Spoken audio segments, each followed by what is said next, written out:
यहां सुमंत्र वापस आते हैं और यहां दशरथ जी ने महाराज अपने प्राणों को रोका हुआ है कि सुमंत्र आते हैं।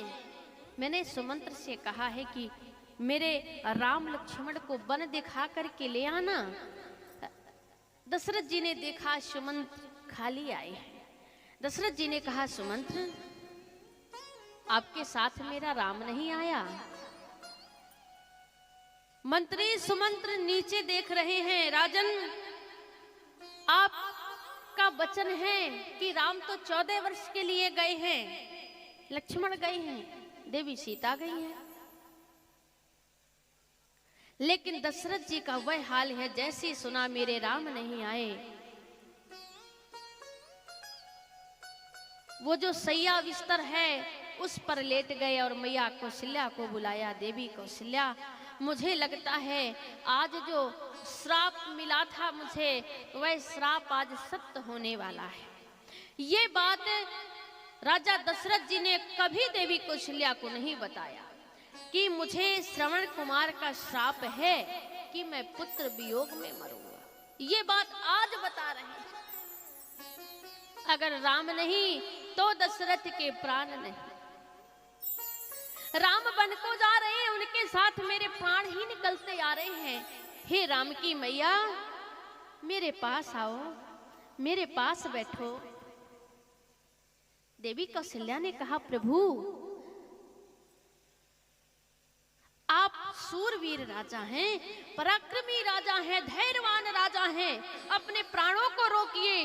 राम 14 वर्ष के बाद आएंगे, आपको उतनी ही प्रसन्नता मिलेगी। लेकिन दशरथ जी ने कहा, नहीं देवी, मैं प्राणों को नहीं रोक सकता। और आज तुम्हें मैं एक बात बताता हूं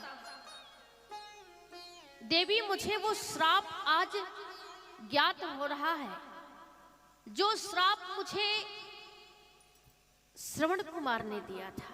और अपनी पूरी गाथा बताई कि एक बार मैं शिकार खेलने गया और वहीं पर श्री श्रवण कुमार अपने अंधे माता पिता को लेकर के तीर्थ दर्शन के लिए जा रहे थे। उनके माता पिता को प्यास लगी और उनका पुत्र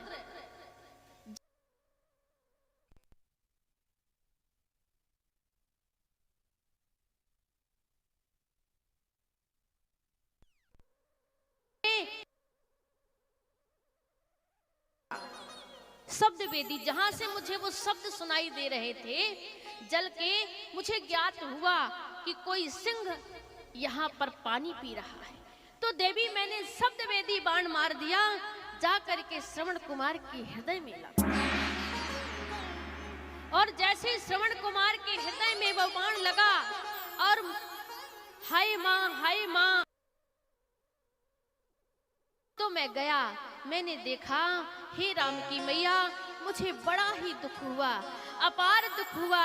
मैंने श्रवण कुमार को अपनी गोदी में लिया।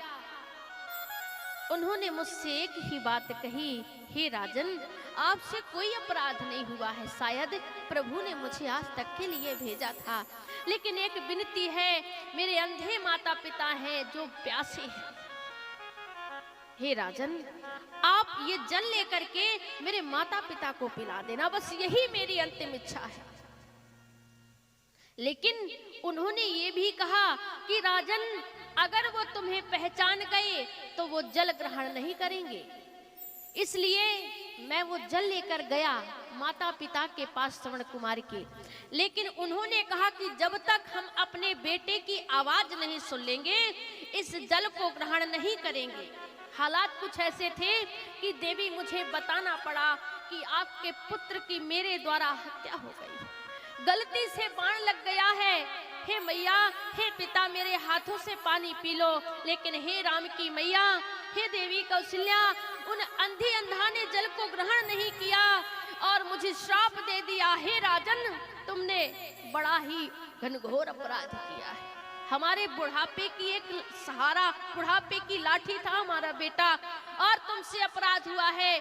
आज हम जैसे अपने पुत्र के वियोग में मर रहे हैं, प्राणों को त्याग रहे हैं, हे राजन, ऐसे ही तुम भी अपने पुत्र वियोग में अपने प्राणों को छोड़ोगे। राम की मैया, आज वो मुझे श्राप स्मरण आ रहा है। आज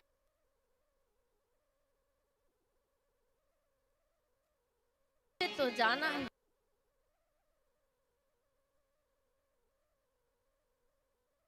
श्राप दिया, मुझे दुख नहीं हुआ था क्योंकि मेरे कोई संतान नहीं थी। उस समय मुझे दुख नहीं हुआ, मुझे प्रसन्नता हुई थी। इसके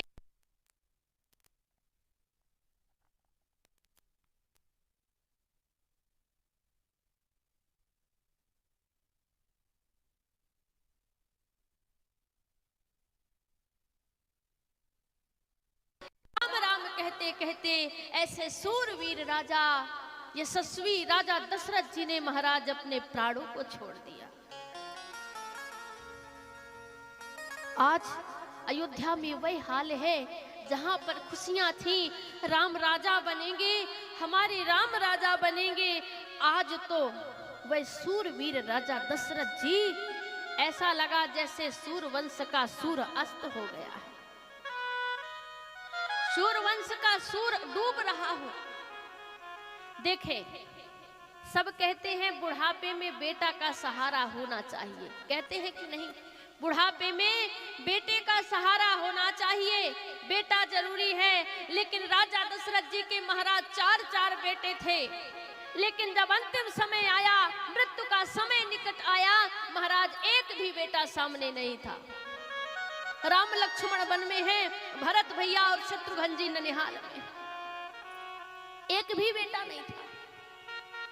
राम राम कहते दशरथ जी ने प्राणों को छोड़ दिया, बेटा कोई नहीं है। महाराज, संसार की विडंबना यही है, जो आता है वो जाता है, अकेले आता है और अकेले ही जाता है।